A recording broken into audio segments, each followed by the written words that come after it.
ما هي الخدمات التي تقدمها جامعة روجافا لطلبتها؟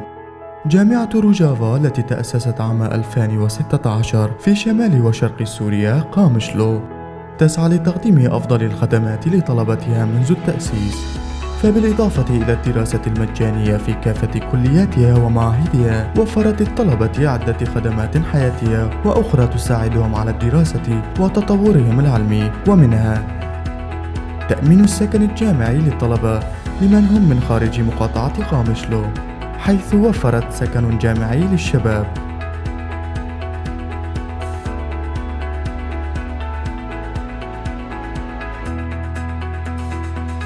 وآخر للبنات في مدينة قامشلو، وسكن جامعي آخر لطلبة كليتي البترول والبتروكيمياء في رميلان.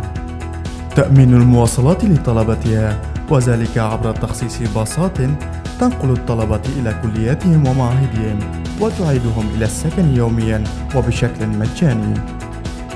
افتتاح كافتريات داخل الكليات والمعاهد لتكون مكانا لاستراحة الطلبة وتأمين احتياجاتهم الحياتية الضرورية منها.